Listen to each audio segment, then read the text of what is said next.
Good morning friends.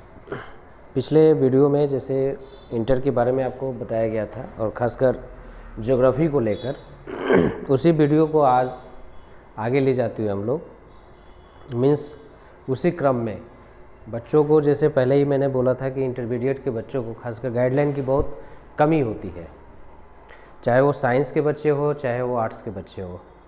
और ख़ासकर arts के बच्चों को गाइडलाइन बिल्कुल नहीं के बराबर मिलता है, क्योंकि हमारे समाज की एक मेंटलिटी ये है कि आर्ट्स वो बच्चे पढ़ते हैं जो बिल्कुल पढ़ाई ही नहीं करते हैं। लेकिन ये गलत चीज़ है और ये अवधारणा भी गलत है। आज आप ही का समाज जो बीपीएससी के सपने देखता है या फिर यूपीएससी के सपने देखता है, वो सारे हायर एग्ज़ाम आपको आर्ट्स के बैकग्राउंड के बच्चे उसमें ज़्यादा फाइट कर रहे हैं, या फिर दूसरे बच्चे आ रहे हैं तो वो भी उसी सब्जेक्ट को पढ़ के आगे जा रहे हैं।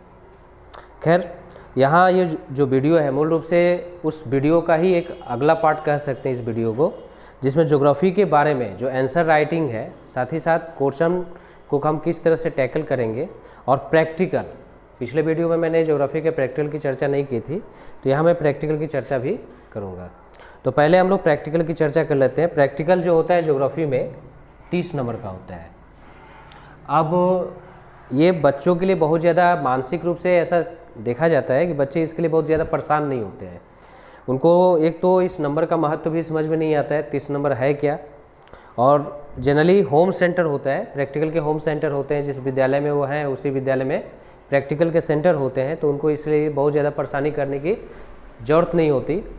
लेकिन अगर आप ज्योग्राफी को एज ए विषय के रूप में पढ़ाई कर रहे हैं तो आगे भी आप इसको टैकल कर सकते हैं और नॉलेज के लिए पढ़िए, क्योंकि ज्योग्राफी में बहुत सारे स्कोप हैं, आपके फ्यूचर को लेकर, जॉब को लेकर बहुत सारे स्कोप हैं और एक अच्छा विषय है जो आपको हर विषय से कनेक्ट करता है नॉलेज के साथ साथ। तो प्रैक्टिकल की अगर बात कर लें तो ये दिमाग से निकाल दीजिए कि आप कुछ पैसा देकर प्रैक्टिकल में पास हो जाइएगा या उस तरह की चीज़ें होगी, किसी तरह का फाइल और रिकॉर्ड नहीं बनाइएगा और प्रैक्टिकल आप अच्छे नंबर ला दीजिएगा, ऐसा नहीं हो पाता है।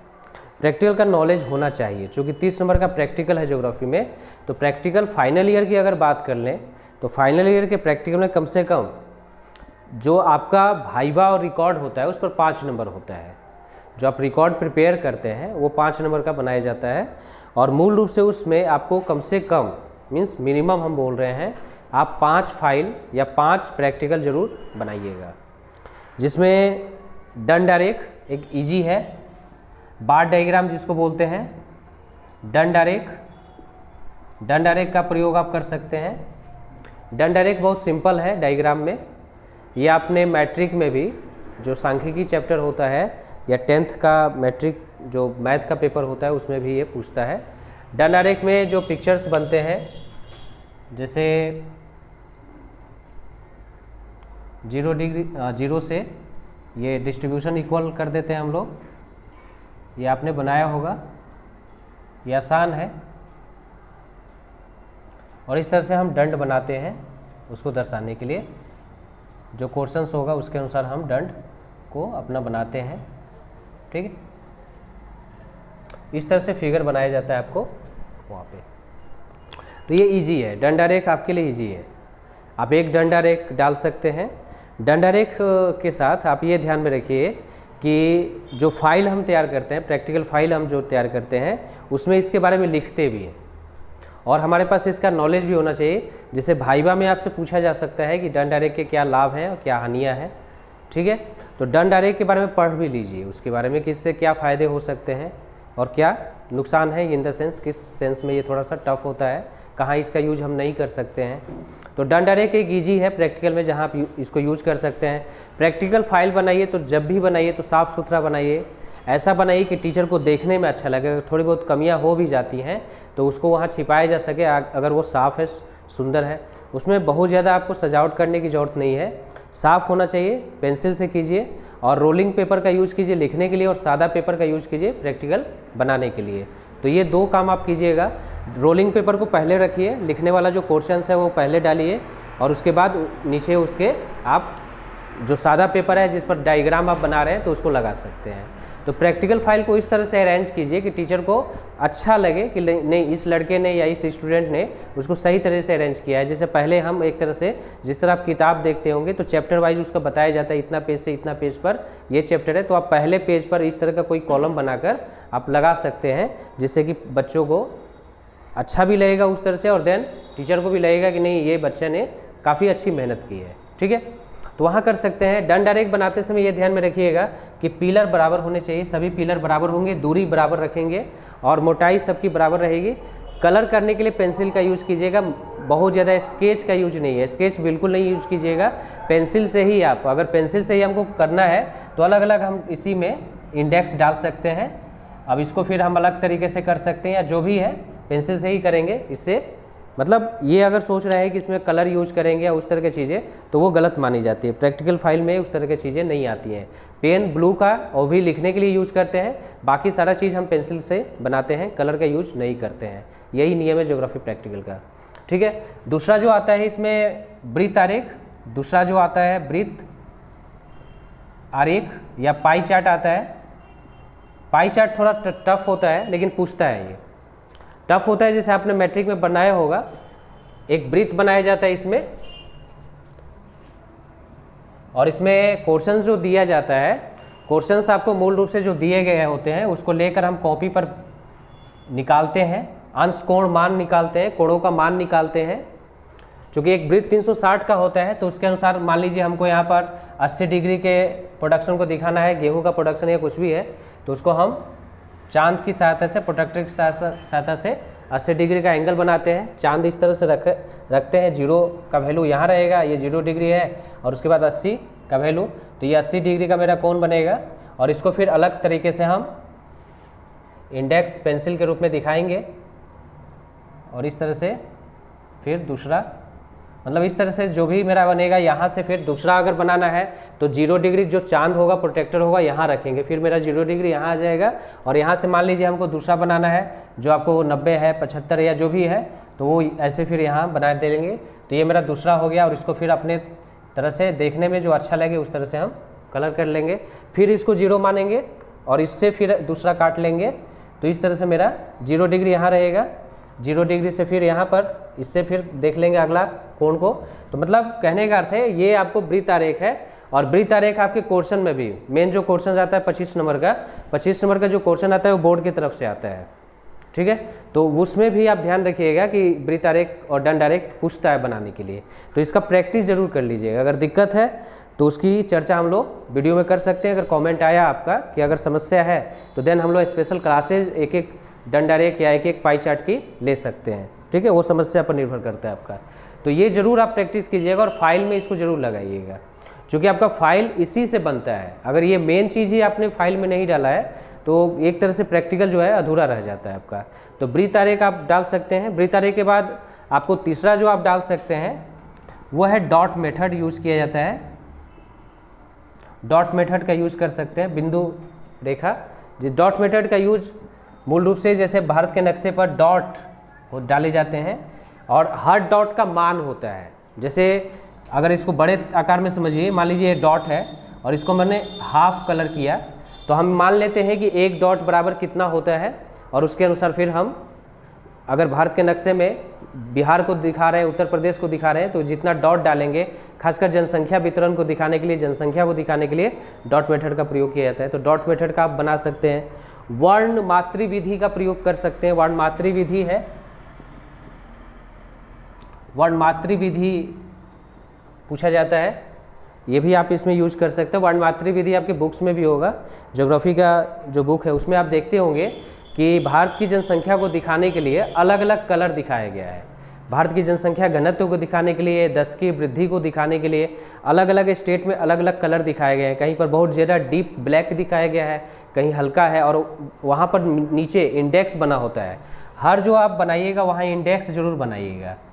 इंडेक्स से आपको पता चलता है कि आप दिखाना क्या चाहते हैं, ये स्पष्ट होता है। तो इंडेक्स जरूर बनाइएगा। आप हर नक्शे में एक इंडेक्स देखते होंगे। वर्ण मातृ विधि में भी इंडेक्स बहुत ज़रूरी है। वहाँ जैसे अगर जिस एरिया में, जैसे भारत की जनसंख्या को हम दिखा रहे हैं, तो यूपी का एरिया जो है वहाँ पर हम थोड़ा डीप कलर को देंगे। जैसे मैदानी क्षेत्र है, बिहार क्षेत्र है, तो वहाँ डीप कलर देते हैं। और जहाँ जहाँ जनसंख्या घनत्व थोड़ा हल्का हो जाता है तो वहाँ हल्के कलर देते हैं। ये यूज हम पेंसिल का ही करते हैं, कलर का यूज नहीं करते हैं। पेंसिल से ही इस तरह से हम उसको बैलेंस करते हैं कि हमको पता चले कि वो जो हम दिखाना चाहते हैं, जो मैसेज देना चाहते हैं, वर्णमात्री विधि में वो स्पष्ट रूप से जा रहा है। तो ये मैप में भी आप यूज कर सकते हैं, किताबें भी होंगे, प्रैक्टिकल बुक में भी इसका प्रयोग किया गया है। तो वर्णमात्री विधि भी जो आप लीजिएगा इसको। उसके बाद सम्मान रेखा विधि होता है, सम्मान रेखा विधि। इसमें आप टेम्परेचर को दिखा सकते हैं, जैसे भारत के टेम्परेचर को अलग अलग भागों में टेम्परेचर को दिखाया जाता है, या फिर वर्षा के क्षेत्र को दिखाया जाता है। तो ये सारी चीज़ें जो हैं आप इसमें दिखा सकते हैं इस विधि में। इसके अलावा और भी 2-4 चीज़ें हैं, जैसे सर्वेक्षण एक पूछा जाता है। सर्वेक्षण आपको हर साल कंटिन्यूटी के आधार पर देखा जाए तो हर साल एक सर्वेक्षण पूछ रहा है आपको, मेन पेपर में भी, और सर्वेक्षण आप फाइल में भी लगा सकते हैं। सर्वेक्षण के टॉपिक अलग अलग हो सकते हैं, क्योंकि स्टूडेंट के अपने विषय होते हैं और आपके क्लास में टीचर प्रैक्टिकल किस तरह से बनवाता है, ये इस पर निर्भर करता है कि सर्वेक्षण का क्या टॉपिक होता है। जनरली जो सर्वेक्षण के टॉपिक है, जैसे कि अगर आप किसी मोहल्ले में रह रहे हैं, किसी वार्ड में रह रहे हैं, किसी ग्राम पंचायत में रह रहे हैं, तो उसके आसपास के लोगों का सर्वेक्षण एक कर सकते हैं। विषय आपको दे दिया जाता है कि आपके आसपास वार्ड में रहने वाले लोग के बारे में या फिर अपने परिवारों के बारे में जानकारी इकट्ठा करें। कितने लोग शिक्षित हैं, कितने लोग अशिक्षित हैं, कितने लोग मैट्रिक पास हैं, कितने लोग BA पास हैं, MA पास हैं, हायर एजुकेशन है, कितने लोग विवाहित हैं, कितने लोग अविवाहित हैं, कितने लोग का मैरिड है, कितने लोग जो हैं आपको जॉब सरकारी कर रहे हैं या जो आपको अपने स्व व्यवसाय में लगे हुए हैं। तो ये सारी चीज़ें एक सर्वेक्षण में हम दिखा सकते हैं।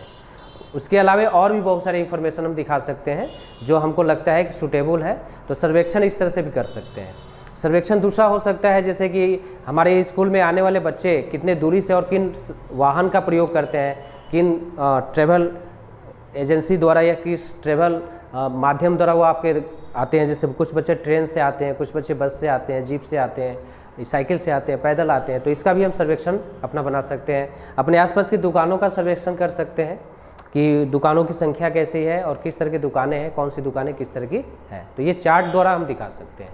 तो सर्वेक्षण भी आपको लिखना पड़ता है, इसके बारे में लिखना पड़ता है और देन उसके बारे में सादा कागज़ में हम डालते हैं। तो ये प्रैक्टिकल के बारे में है। आपको अगर आप इतना बना लेते हैं 5, जैसे मैंने बोला 5, तो 5 अगर आप लगाते हैं तो आपका नंबर एक एक आधार पर भी नहीं कटेगा, मीन्स 5 नंबर का। साथ ही साथ अगर जो भी आप भाइबा की तैयारी कर रहे हैं तो भाइबा को संपूर्ण रूप से देखिए।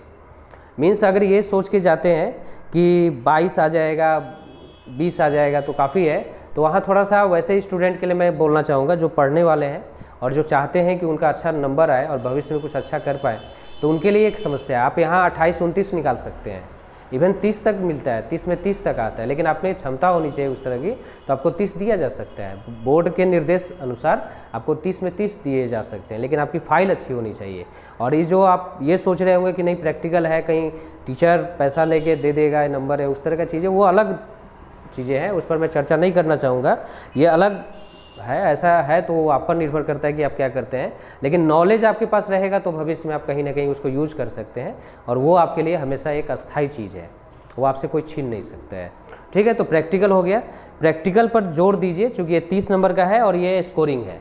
30 नंबर में अगर आप 28, 29 और 30 भी लाते हैं तो आपके लिए बहुत ज़्यादा यहाँ संघर्ष करने की ज़रूरत नहीं है।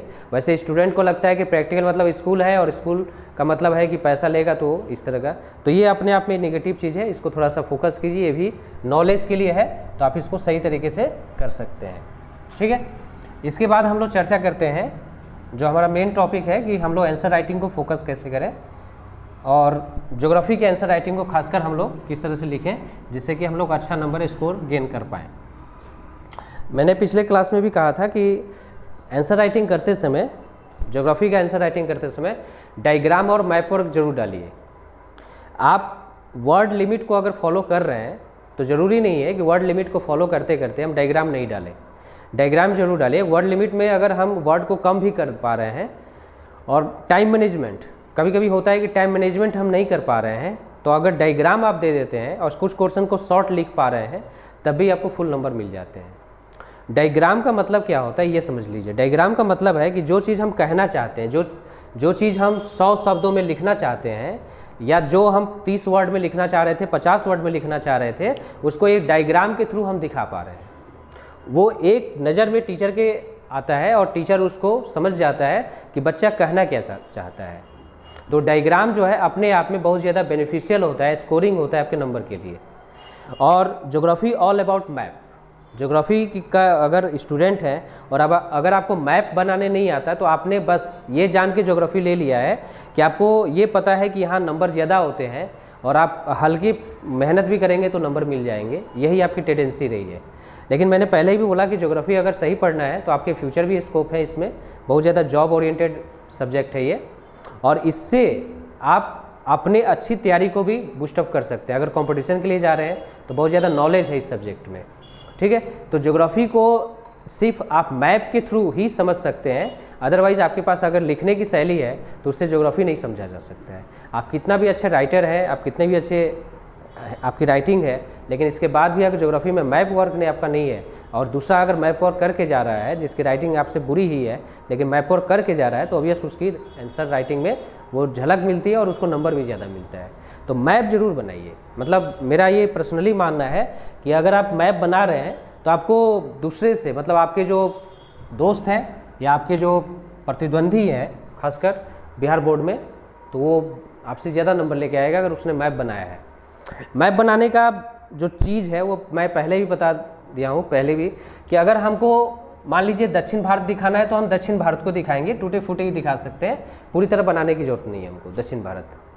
उसी तरह हमको उत्तर भारत दिखाना है तो हमको दक्षिण भारत बनाने की ज़रूरत नहीं है, मतलब हम सिर्फ उत्तर भारत को ही दिखा देंगे। अगर हमको लगता है कि वो जो जगह है जो हम दिखाना चाहते हैं वो जो जगह सिर्फ उत्तर भारत में ही है या उस पार्ट के ही नक्शे में आ जाएगा तो हम सिर्फ उत्तर भारत के नक्शे को बना सकते हैं। जैसे अगर हमको जम्मू कश्मीर का नक्शा है, ये आप कहीं भी यूज कर सकते हो, पोल साइंस में भी आप यूज कर सकते हैं, कहीं भी यूज कर सकते हैं। जम्मू कश्मीर की समस्या दूसरे सब्जेक्ट में भी पूछा जाता है, तो अगर जम्मू कश्मीर का है तो हम एक ओवरऑल डायग्राम के रूप में उसको बना सकते हैं। बहुत ज़्यादा मेहनत करने की ज़रूरत नहीं है। ऐसा नहीं है कि नहीं एकदम बारीक 100% सही बने तभी हम वो देंगे, ऐसा कोई वहाँ पर आपके पास समय नहीं होता है कि आप बहुत अच्छी तरह बना। ये प्रैक्टिस का चीज़ है और जितना अच्छा प्रैक्टिस कीजिएगा उतना आपका खुले हाथों से पेंसिल से उसको लेके बनाइए। गलती हो जाता है, हल्का फुल्का गलत भी है तो रबड़ का यूज कर लीजिए, अन्यथा ऐसा लगना चाहिए कि आप जो दिखाना चाहते हो वो उसमें आ रहा है।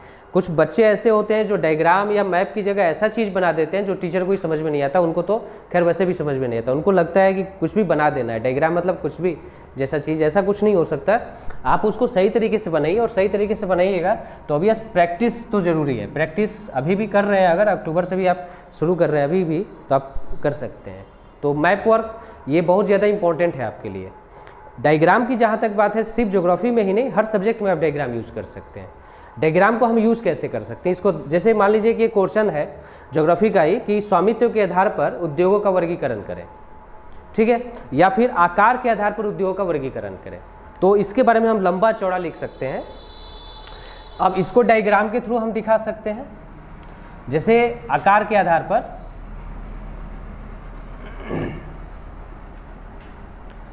पर उद्योग, ये हमने लिखा,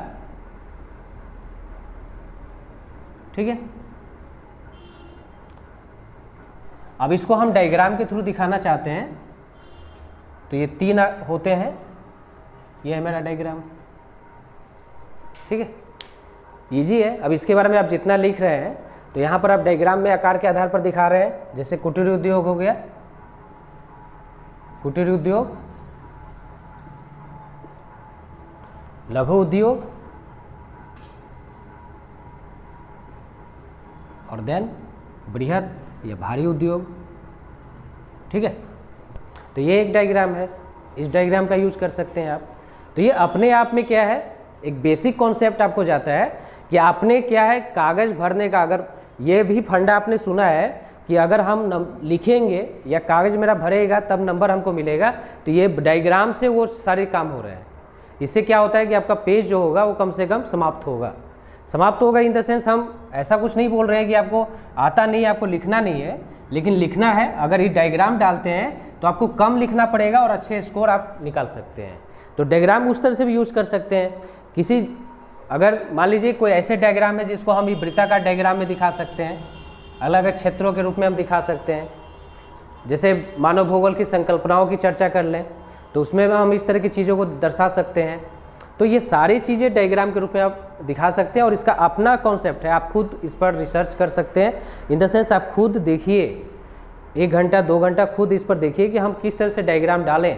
इस बात को हम दूसरे तरीके से कैसे कह सकते हैं कि टीचर को जल्दी समझ में आएगा, और नहीं भी उसके बारे में अगर लिख पा रहे हैं तो हम उसको समझा पा रहे हैं। तो ये मेन चीज़ है डायग्राम डालने से आपका। साथ ही साथ जब आप आंसर राइटिंग करें तो ये ध्यान में रखें, जैसे कुछ बच्चे बहुत चतुराई करते हैं। ये जैसे सपोज ये पेज है, तो बच्चों के दिमाग में ये है कि टीचर ने तो कहा है कि पेज भर देना है, टोटल पेज भर देना है, तो बच्चे उसके लिए बिल्कुल मेंटल रूप से तैयार हो जाते हैं कि भरना है, कैसे भरना है। तो बड़े बड़े लिखना शुरू कर देंगे और दोनों तरफ मार्जिन छोड़ देते हैं। पहला काम उनका है यही होगा कि दोनों तरफ मार्जिन कर देते हैं। ये ध्यान में रखिएगा, आपको लिखना है दोनों तरफ अगर मार्जिन छोड़ना है तो आप पहले स्टार्टिंग तरफ से मार्जिन जो होता है वो एक स्केल जो माना जाता है उसको छोड़ लीजिए। इधर हल्का सा मार्जिन आप ले सकते हैं, इधर पूरा जरूरी नहीं है कि एक स्केल मार्जिन लीजिएगा। ये बेवकूफ़ बनाने वाला मार्जिन मत लीजिएगा। आपको लगता है कि बहुत चतुर हैं, दोनों तरफ मार्जिन ले लिए और देन बीच में लिख लेंगे। तो अगर आप सही में पढ़ने वाले स्टूडेंट हैं और आपके पास लिखने के लिए है बहुत सारा चीज़ें, तो आपके पास जगह कम पड़ जाएगा इस तरह की चीज़ों में लिखने के लिए। तो ये बेवकूफ़ी टीचर को बनाने के लिए मत कीजिएगा कि टीचर बड़ा बेवकूफ़ है, उसको पता है कि आप क्या कर रहे हैं और वो समझ जाता है। तो बिहार बोर्ड में इस तरह की चीज़ें बिल्कुल मत कीजिएगा, यूज मत कीजिएगा। पहला मार्जिन आप छोड़िए जो आपका हक है, दूसरे मार्जिन में हल्का सा आप मार्जिन छोड़ सकते हैं, मतलब एक किनारा ले सकते हैं कि हम बिल्कुल किनारे तक नहीं जाए, गंदगी नहीं हो, थोड़ा हमारा जो राइटिंग हो साफ़ सुथरा हो। और जब तक हम आ रहे हैं तो मैंने पहले भी बोला था कि पैराग्राफ को चेंज कीजिए, पैराग्राफ बार बार चेंज कीजिए, जिससे कि आपका नंबर स्कोर बढ़ जाता है। तो मार्जिन पर भी फोकस कीजिए, पैराग्राफ पर भी फोकस कीजिए और डायग्राम को मिक्स कीजिए। अगर डायग्राम आप डालते हैं, मैप डालते हैं, अब सवाल ये उठता है, बहुत सारे स्टूडेंट ये सोचते हैं 2 ही नंबर का तो है। अगर 2 ही नंबर का है और 2 ही नंबर में आप ये सोच रहे हैं कि 2 नंबर आपको मिल जाएगा, तो ऐसा कुछ होता नहीं है। 2 नंबर के आंसर में भी अगर एक बच्चा है और उसने 2 नंबर के आंसर में भी जो लघु उत्तरीय है ज्योग्राफी में 10x2 अगर है और उसमें से 5 उसने क्वेश्चन में मैप यूज किया है, तो ऑब्वियस उसका स्कोर जो होगा दूसरे लड़कों से ज़्यादा होगा। तो ये दिमाग से हटा दीजिए कि 2 नंबर का क्वेश्चन है या 5 नंबर के क्वेश्चन में ही डालेंगे, 2 नंबर पे नहीं डालेंगे मैप या डायग्राम, ये भी गलत सोच है। आपको जहाँ भी लगता है क्वेश्चन में आपको पूछे ना पूछे, लेकिन आपको लगता है कि आपका यहाँ कॉन्सेप्ट क्लियर है इस क्वेश्चंस में और यहाँ हम काम कर सकते हैं, अच्छे मैप हम यूज कर सकते हैं, तो चाहे वो 2 नंबर का हो चाहे वो 5 नंबर का हो, वहाँ मैप वर्क जरूर कीजिए। मैप वर्क करते समय ये ध्यान में रखिए कि आपका पेज जो है बहुत तेज़ी से भरे नहीं, क्योंकि ये भी ध्यान में रखना है कि एक्स्ट्रा कॉपी नहीं मिलता है बोर्ड में। वो आपका होम एग्ज़ाम नहीं है, होम सेटअप नहीं है कि आप एक्स्ट्रा कॉपी लेकर उसमें अटैच कर सकते हैं। तो कॉपी में काफ़ी सफिशिएंट पेज होता है, आप उस पेजों को सही तरीके से यूज़ करें अपने नॉलेज लेवल के रूप में, तो आप मैप वर्क भी कर सकते हैं, डायग्राम भी कर सकते हैं और सही तरह से आंसर राइटिंग भी कर सकते हैं। तो ये बिल्कुल ध्यान में रखिए। अब यहाँ मैं डिस्कस करना चाहूँगा कि मूल रूप से अगर आंसर लिखना है, जैसे 80 वर्ड में या 100 वर्ड में लिखना है हमको आंसर, तो आंसर हम कैसे लिखें उस तरीके को यहाँ देखते हैं। देखिए आंसर लिखने का 2 विधियाँ मैं बताता हूँ आपको। एक तो वैसे स्टूडेंट के लिए जो सही में आंसर राइटिंग करना चाहते हैं, और एक ऐसे स्टूडेंट के लिए जो सही में आंसर राइटिंग नहीं करना चाहते हैं। तो जो सही में करना चाहते हैं, जो ज्योग्राफी पढ़े हुए हैं और चाहते हैं कि उसको अच्छी तरह से अच्छी शैली से हम लिख पाएँ, तो उसको हम कैसे लिखेंगे आंसर राइटिंग में, उसको समझ लेते हैं। पहले मान लीजिए कि सबसे पहले 2 नंबर का ही क्वेश्चन है, लघु उत्तरीय क्वेश्चन है, और आपसे पूछा संभावनावाद क्या है, नियतिवाद क्या है, या फिर जैसे अभी हमने डिस्कस किया कि आकार के आधार पर उद्योग का वर्गीकरण कर लें, या जल संसाधन के बारे में, पर्यावरण प्रदूषण के बारे में लिखें। तो कुछ बच्चे एकदम बिल्कुल दिमाग में बैठाए रहते हैं, डायरेक्ट आंसर पर चले आते हैं, मतलब जिसको बोलते हैं जंप टू आंसर, मतलब वो डायरेक्ट लगता है कि वही टॉपिक उठाए और लिखना शुरू किए। किसी भी आंसर को लिखते समय सबसे पहले उसके इंट्रोडक्शन को लिखते हैं, इंट्रो लिखिए, उसका परिचय दीजिए सबसे पहले, ठीक है। ये लिखने का तरीका है। कोई भी टॉपिक को जब हम लिख रहे हैं, तो जैसे जल संसाधन के बारे में ही हमको पूछ रहा है, तो उसके बारे में ये लिखेंगे कि जल जो है जीवन की मूल आवश्यकताओं में से एक है। ये ऐसी चीज़ है जो आप अपने शब्द को बढ़ा सकते हैं। जो 80 वर्ड आप सोच रहे थे कि 80 वर्ड कहाँ से आएंगे, तो परिचय अगर इंट्रोड्यूस कर रहे हैं, परिचय के बारे में बता रहे हैं कि जल है क्या, उसका महत्व आपके लाइफ में क्या है, जो कि नॉर्मल हर आदमी जानता है। अब जैसे उद्योग के आकार के आधार पर वर्गीकरण आपसे पूछ रहा है, लेकिन उद्योग तो आप जानते हैं, कल कारखाने जानते हैं, उसमें मानव काम करते हैं, सामान बनता है, तो द्वितीय क्रियाकलाप का एक अंश है। तो कुछ क्वेश्चंस को कोरिलेट कर सकते हैं, कुछ क्वेश्चंस को हम इधर से लाकर उधर से जोड़ सकते हैं, जिससे हमारा वर्ड जो होगा बढ़ जाता है। तो परिचय एक ऐसा टॉपिक है जिस पर हम अपने अच्छे नॉलेज को दिखा सकते हैं। परिचय देने के बाद आप एक पैराग्राफ को चेंज कर सकते हैं। और अब इसमें जिसको बॉडी बोल रहे हैं, परिचय आपने लिखा, परिचय मान लीजिए 2 या 3 लाइन में आपका आ गया। परिचय के बाद आपने यहाँ पर मान लीजिए 30 वर्ड समाप्त किया परिचय में। उसके बाद जो बॉडी आएगा, बॉडी में उसके बारे में, जिसके बारे में पूछ रहा है वो बिल्कुल लिखिए। जल प्रदूषण है क्या, तो वो लिखिए।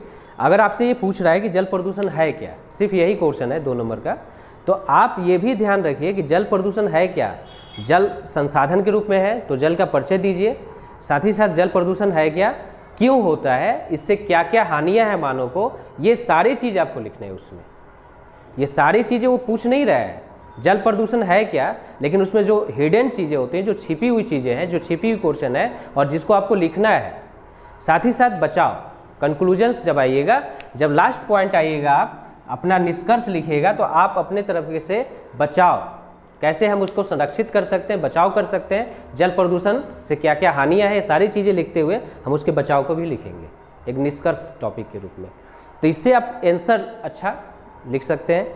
और भी बहुत सारे मेथड है आंसर राइटिंग के, लेकिन इंटर लेवल पर इस तरह के आंसर राइटिंग जो है आपको स्कोरिंग दे सकता है, अच्छा स्कोर दे सकता है। लॉन्ग आंसर की बात कर ले, ये तो शॉर्ट आंसर की बात है। लॉन्ग आंसर में अगर मान लीजिए हमको आंसर राइटिंग करना है, तो लॉन्ग आंसर में हम क्या करेंगे, मीन्स शॉर्ट आंसर में कम से कम 3 पैराग्राफ तो यूज करेंगे।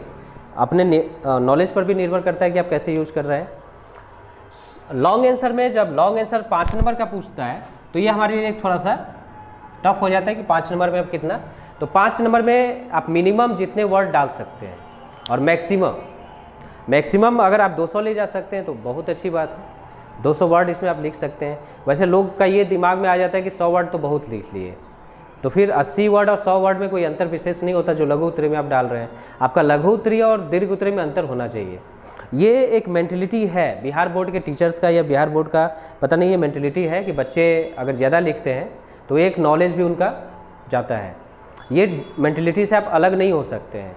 अभी लंबा समय इसके लिए संघर्ष करना पड़ेगा सीबीएसई के नॉर्म और टर्म को समझने के लिए बिहार बोर्ड को, क्योंकि सीबीएसई का जो नॉर्म्स है, उसके जो नियम है, वो बिहार बोर्ड पर लागू नहीं होते। बिल्कुल अलग तरीके से इसका शिक्षण कार्य होता है, अलग तरीके से इसकी कॉपी चेक होती है, और इसमें कहीं कुछ उस तरह की चीज़ें नहीं है।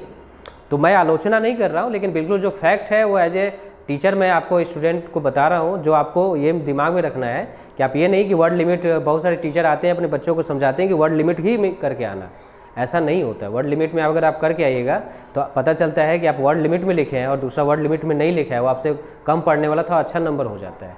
ऐसे आम उदाहरण मिलेंगे, बहुत कम पढ़ने वाले बच्चे जो हैं सिर्फ कॉपी भर के चले आते तो फर्स्ट डिवीजन हो जाता है उनका, जिन्होंने साल भर कहीं मेहनत नहीं किया और साल भर आप लगे हुए थे और आपको अफसोस होता है कि आपने वो क्यों नहीं किया। तो थोड़ा सा यहाँ पर अपने ट्रेंड को चेंज करने की ज़रूरत है, सोच को बदलने की ज़रूरत है। अगर आपको लगता है, पर्सनली आपको लगता है कि आप शॉर्ट आंसर बहुत अच्छा लिख सकते हैं और उससे आपको नंबर आते रहें, तो कोई डाउट नहीं है, तब मेरी राय अपनी व्यक्तिगत है यहाँ पर। हाँ, लेकिन आपने अगर इस तरह की राय को कहीं प्रैक्टिस में नहीं यूज़ किया है, तो आप मेरी राय को एक बार प्रैक्टिस में यूज़ कर सकते हैं। As a exam point of view से आप उसको यूज़ करके देखिए, आपको नंबर आने चाहिए या मिलते हैं। लॉन्ग आंसर की बात करने, लॉन्ग आंसर में भी पहला जो हम डालेंगे, जैसे मान लीजिए अगर हमको पनामा नहर पूछ दिया, स्वेज नहर पूछ दिया, या फिर भारत के परिप्रेक्ष्य में ही स्थानांतरित कृषि के बारे में पूछ लिया लॉन्ग आंसर में, सड़क परिवहन के महत्व को पूछ दिया है, जल परिवहन के महत्व को, कोयले के उत्पादन क्षेत्र और वितरण क्षेत्र को पूछा है, चाय या किसी फसल के उत्पादन को या वितरण क्षेत्र को पूछा है, तो उसके लिए लिखते समय ये सारा चीज़ पहले जो हम लिखते हैं, कुछ आंसर जो ऐसे होते हैं जिसके लिए अलग पैटर्न का यूज होता है, लेकिन मोस्टली जो आंसर हम जब लिखेंगे तो उसमें हम इंट्रो यहाँ भी डालेंगे, मतलब परिचय तो यहाँ भी आएगा। आपका परिचय आप जितना अच्छा लिख सकते हैं वो आप पर निर्भर करता है। परिचय अगर मान लीजिए कि आप 30 वर्ड में लिख रहे हैं, 40 वर्ड में लिख रहे हैं, जो वहाँ भी आप लिख रहे थे, तो ये काफ़ी है परिचय। जैसे आप मान लीजिए कि पनामा नहर, सवाल है कि स्वेज नहर पूछ दिया तो परिचय क्या होगा, तो पहला तो परिचय नहर क्या होता है, तो पहला परिचय आप वहाँ डाल सकते हैं। नहर के बारे में आप बता सकते हैं। साथ ही साथ विश्व में जो उद्योग व्यापार जो होता है, अंतर्राष्ट्रीय व्यापार जो होता है, तो उसमें जल परिवहन का कितना इंपॉर्टेंट है ये आप बता सकते हैं। ये सारी चीज़ें वहाँ आप डाल सकते हैं परिचय में। जैसे आज विश्व व्यापार में लगभग भारत की परिप्रेक्ष्य अगर बात करें तो 80% जो व्यापार होता है वो समुद्री मार्ग द्वारा होता है, और विश्व का लगभग 70% जो व्यापार होता है वो समुद्री मार्ग द्वारा हो रहा है। तो इसका महत्व अपने आप में है। तो सुएज नहर और कैनाल, जो पनामा नहर के बारे में हम लिखेंगे तो इंट्रोडक्शन में तो ये चीज़ हम लिख सकते हैं। उसके बाद उसके बॉडी को लिखें, उसका जो मेन टॉपिक है उसमें हम आएंगे। यहाँ पर आप एक चीज़ कर सकते हैं, अगर आपके पास डायग्राम है तो डायग्राम आप बना सकते हैं। डायग्राम डालिए और उसके बारे में फिर विस्तार पूर्वक आप आराम से उसके बॉडी में लिखिए। कब बना, कितनी लंबाई है, कितनी चौड़ाई है, क्या समस्याएं थी, ये सारी चीज़ें आपको लिखनी है। इसमें लास्ट जो पैराग्राफ आएंगे हम, जो तीसरा मेरा पैराग्राफ होगा, तो ये एक कंक्लूजन टॉपिक आपका हो सकता है। इसमें आप अपनी व्यक्तिगत राय नहीं दीजिएगा। जैसे सुएज और पनामा में आपकी व्यक्तिगत राय क्या हो सकती है, जो आपने किताबों से पढ़ा है कि अगर इस नहर से फ़ायदा हुआ या लाभ है तो किन देशों को हुआ, और इसके बंद होने से किस तरह के नुकसान हुआ।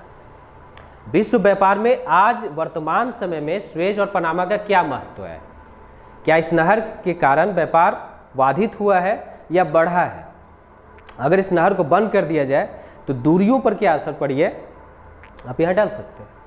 बहुत सारे बच्चे होते हैं कि बॉडी में ही सारा चीज़ डाल दिए, बॉडी एक पैरा लिए उसी में सारा चीज़ वो लिख देते हैं। तो इससे क्या होता है कि आपको नॉलेज तो है लेकिन आपने उसको सजाया नहीं। उस नॉलेज को अगर सजा दिया है तो आपके अच्छे स्कोर आ सकते हैं। तो ये चीज़ें हैं, इसको ध्यान में रखना पड़ेगा। अब जैसे कुछ आंसर के बारे में बोल रहे थे कि उसके बारे में ट्रेंड ही अलग हो जाता है। अगर चाय के उत्पादन को ही पूछ दिया, उसके भौगोलिक तापमान को पूछ रहा है, भौगोलिक स्थितियों को पूछ रहा है, तो चाय के बारे में अगर हम लिखेंगे तो अभी इस तापमान के बारे में लिखेंगे, टॉपिक वाइज टॉपिक उसको चर्चा करेंगे। तापमान लिखेंगे, वर्षा कितना चाहिए, मिट्टी मृदा कितनी चाहिए, ये सारी चीज़ें हम लिखते हैं, स्टेप बाय स्टेप लिखते हैं। तो ये क्वेश्चन का लिखने का जो तरीका अलग हो जाता है इस क्वेश्चन से, ठीक है। उसमें कहीं परिचय की जरूरत नहीं है, क्योंकि वो ऐसे ही स्टार्टिंग में मैप वर्क उसमें डाल सकते हैं। भारत का अगर चाय के उत्पादन के बारे में, जनरली भारत के बारे में पूछेगा आपको। अगर कोयले के उत्पादन के बारे में पूछ रहे हैं तो झारखंड के बारे में, तो अलग अलग राज्यों के क्रम में हम उसको सजा के लिखेंगे और इस तरह से लिखेंगे। जैसे झारखंड को लिख रहे हैं तो उसका उत्पादन प्रतिशत लिखेंगे, भारत में कितना उसका योगदान है। बहुत ज़्यादा डेटा याद मत कीजिए। जैसे झारखंड में 55,000 करोड़ टन कोयले का उत्पादन होता है, ये आपको कभी याद नहीं होगा। इस तरह का डेटा जो है अपने आप में घातक है। आप उस डेटा को ही याद करने में कोशिश रह जाइएगा और आपको बहुत ज़्यादा फायदा नहीं होता है। तो परसेंटेज याद कर लीजिए। जैसे हमको ये तो याद रहेगा ना कि झारखंड 6% कोयले का उत्पादन करता है, 12% करता है, तो ये हमको याद रहता है जनरली। तो ये डेटा जरूर यूज़ कीजिए। अगर डेटा आप डालते हैं तो आंसर राइटिंग को अच्छा बनाया जा सकता है। दूसरे के कॉपी से इसको आंसर राइटिंग में ये कहीं ना कहीं बहुत अच्छा लगता है, आपके डेटा है, लेकिन वो डेटा जो याद ही नहीं है। और गलत डेटा कभी भी डालने का प्रयास मत कीजिए। कुछ बच्चे ये सोचते हैं कि कुछ भी लिख देंगे और उससे निकल जाएंगे, ऐसा नहीं होता है। टीचर जो है आपसे ज़्यादा पढ़ा लिखा व्यक्ति है और वो कॉपी जब चेक कर रहा है तो ऑब्वियस वो विषय का है तो पढ़ाया हुआ है। अगर जनरली आप देख लीजिए कुछ मर्सी, जैसे दया की जहाँ तक बात है, तो हर विषय का टीचर यही सोचता है कि मेरे विषय के बच्चे जो है फेल नहीं करें, क्योंकि अगर वो फेल ही कर जाएंगे तो ये विषय कम पढ़ेंगे तो वो लेंगे ही नहीं। कुछ विषय कंपलसरी है, उसके लिए कोई फ़र्क नहीं पड़ता है उसके लिए। ज्योग्राफी के साथ एक ऐसा है कि हम लोग मर्सी दिखाते हैं कि अगर हम बच्चे को ज़्यादा फेल कर देंगे तो हो सकता है बच्चों में एक गलत मैसेज जाए कि ज्योग्राफी स्कोरिंग सब्जेक्ट नहीं है, तो एक मजबूरी है। लेकिन इसका अर्थ ये नहीं है कि बच्चे ज्योग्राफी में अच्छे नंबर ला रहे हैं तो इसका अर्थ है कि पढ़ के ला रहे हैं। ये भी हो सकता है कि वो टीचर जो है एक कहीं ना कहीं दया दिखा रहा है। अब जैसे इसको साइंस में आप समझ लीजिए, फिजिक्स केमिस्ट्री आपको पढ़ना अनिवार्य है। बायोलॉजी वाले भी फिजिक्स केमिस्ट्री पढ़ेंगे और मैथ वाले भी पढ़ेंगे। फेल किस में होते हैं? केमिस्ट्री में, फिजिक्स में, क्योंकि वहाँ टीचर को मर्सी दिखाने की जरूरत ही नहीं है। जिसको साइंस पढ़ना है वो मैथ या बायो लेगा और या उसके कंपलसरी सब्जेक्ट में आपको आना ही आना है फिजिक्स केमिस्ट्री। तो वहाँ आप केमिस्ट्री का रिजल्ट उठा के देख लीजिए, फिजिक्स का रिजल्ट उठा के देख लीजिए। तो ये एक समस्या है, ये चीज़ भी दिमाग में रखना है आपको। उसी तरह से अन्य विषयों पर भी जब आप तैयारी कर रहे हैं इस तरह का फोकस जरूर डालिए कि आप जो है मर्सी पर निर्भर मत रहिए। अगर आप इंटर कर रहे हैं, जैसे मैंने पिछले वीडियो में बोला कि इंटर जब आप कर रहे हैं तो सीधी सी बात है इंटर के बाद भी आप अपने जीवन को बदल सकते हैं। आपने जो गलतियाँ मैट्रिक और इंटर के बीच कर लिया है, उस गलतियों को आगे बीए की तरफ जाने से सुधार सकते हैं। यहाँ से भी एक जीवन आपकी सक्सेसफुल हो सकती है, लाइफ टर्न ले सकती है। तो अभी भी पढ़ाई अगर शुरू करते हैं, आंसर राइटिंग का तरीका बदल देते हैं तो वो सही है। नेक्स्ट मैं यहाँ पर एक चीज़ और चर्चा मैं करना चाहूँगा, जैसे ऑब्जेक्टिव। ये तो लॉन्ग और शॉर्ट का आंसर हो गया। इसमें आप कमेंट कीजिए, आपको लगता है कि इस तरह में समस्या है आंसर राइटिंग में, तो हम लोग एक ऐसा भी वीडियो बनाएंगे जिसमें क्वेश्चंस आप लोग अगर कमेंट बॉक्स में डालते हैं कि इस क्वेश्चन को कैसे लिखा जा सकता है सर बताइए, तो उस तरह की वीडियो को भी हम लोग पूरा आंसर राइटिंग करके आपको बताया जाएगा। ठीक है, यहाँ पर ऑब्जेक्टिव को भी टैकल करने का एक बता देते हैं जो पिछले क्लास में नहीं बताए थे। ऑब्जेक्टिव चूँकि मार्किंग है, एक तरह से फाइटिंग है। आप अगर 50 नंबर इसमें स्कोर कर लेते हैं, इन द सेंस ज्योग्राफी में तो 35 नंबर का है, तो 50% नंबर यहाँ आप स्कोर कर सकते हैं। तो ऑब्जेक्टिव को कैसे टैकल करें, इसके बारे में हम चर्चा करना चाहेंगे। ऑब्जेक्टिव, जैसे मैंने पिछले क्लास में भी कहा था कि ऑब्जेक्टिव 35 नंबर के आपके पूछे जाते हैं, और 35 नंबर के जो ऑब्जेक्टिव हैं वो आपके लिए काफ़ी इंपॉर्टेंट होते हैं। तो ऑब्जेक्टिव करते समय कुछ मुझे जहाँ तक लगता है तो वो चीज़ों को मैं आपको समझाना चाहूँगा। अगर उससे आपको कोई फ़ायदा हुआ तो बहुत अच्छी चीज़ है, नहीं फ़ायदा हुआ तो फिर देन ये मत बोलिएगा कि सर बोले थे और वो चीज़ हुआ नहीं, क्योंकि मेहनत का कोई तोड़ नहीं होता। ये आपको सपोर्टिव वीडियो है जिसमें आपको एक तरह से सहायता दी जा रही है कि आप इस चीज़ को आगे के लिए कर सकते हैं।